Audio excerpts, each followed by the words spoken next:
In this tutorial, we'll solve a system of linear equations by using the graphing technique. So it's important to know that a linear equation is the graph of a straight line. And when you graph two linear equations on one coordinate plane, it's called a system. The intersection of those two lines is known as the solution. The solution is said to satisfy both of the equations.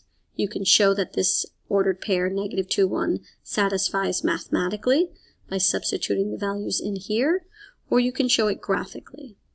So let's work on graphing an actual system. When you graph a system, three outcomes can occur. You can have two intersecting lines where they have a solution of one single point. You can have two parallel lines that have no solutions at all, or you can have overlapping lines that have infinite amounts of solutions.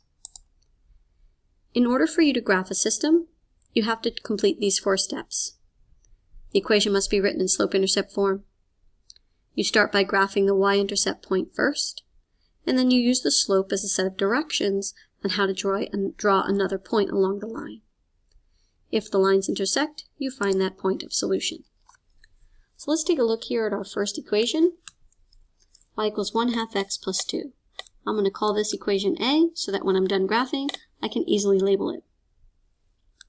The first thing you graph is the y-intercept. On the y-axis, at +2.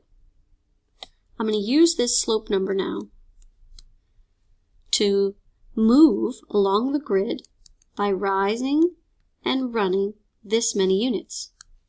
Now your rise is your distance up or down. Your run is your distance left or right. Because the number is positive, our rise will be up. And because the number 2 is also positive, that run will be to the right. So my movements from my initial point will be 1 unit up and 2 units right. Again, 1 unit up, 2 units right. You notice I'm counting along the corners of the boxes. 1 corner up, 2 corners to the right. 1 corner up, 2 corners to the right. That allows me to draw a partial line here. In order to draw the second half of the line, I'll need to take these directions and reverse them by switching the signs, because 2 positives are a positive and 2 negatives are also equal to a positive. So I can change these words both to their opposites, which is down and left. So again, from my initial y-intercept, I'm going to move down 1, left 2, down 1, left 2, down 1, left 2. And by reversing those directions, I reverse to draw the second part of my line. This is line A. Now I'm going to draw line B in blue. I'm also going to start at this y-intercept.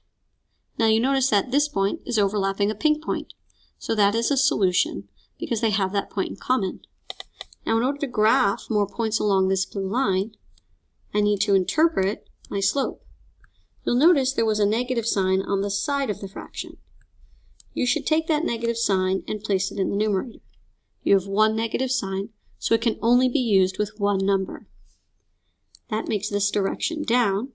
The 4 is positive, so that makes its direction to the right.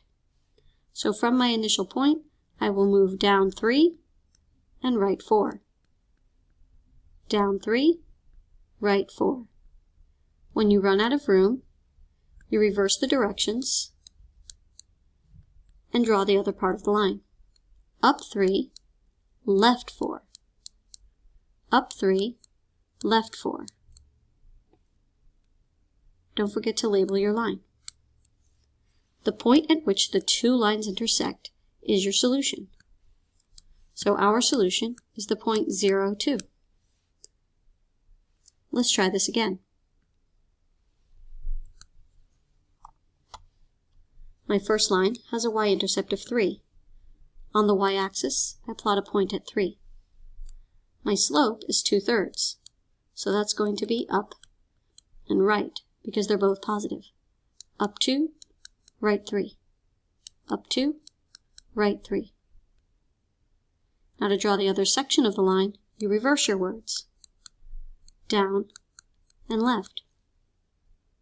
2 down, 3 to the left, 2 down, 3 to the left, 2 down, 3 to the left. Once you run out of grid, you're done graphing. This will be line A. Now let's do the same for line B. This time we'll start at -7. 1, 2, 3, 4, 5, 6, 7. Now this one, the slope is hard to see. There are no numbers next to the letter X. There's just a minus sign or a negative sign. If there are no numbers, you fill them in with invisible ones. Again, there was already a minus sign here, so I'm going to give that to the numerator. That means I'm going to move down, but the denominator is positive, so that means I'm going to move to the right. From my initial point at -7, I will move down 1 and right 1. And now I've run out of space, so I need to reverse my words. Up and left. Up 1, left 1. Up 1, left 1. Up 1, left 1. And so on. You'll notice I overlapped a point here. That overlapping point is the solution.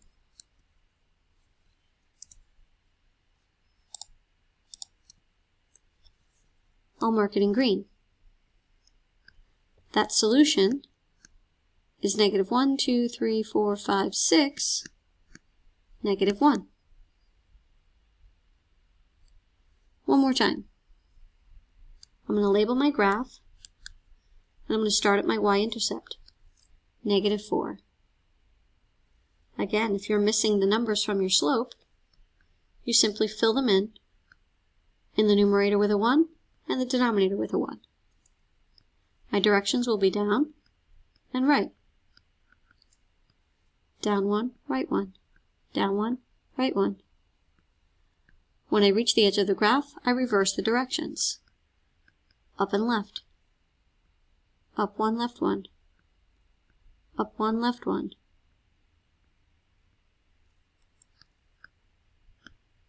When I'm done, I connect my points, I label my line, and I move on to the second graph.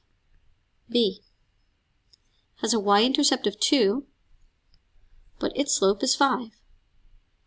It needs a denominator, so fill it in with a 1. I'll be moving 5 up and 1 to the right.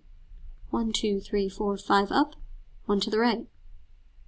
I can't move 5 again, so that half of the line is done.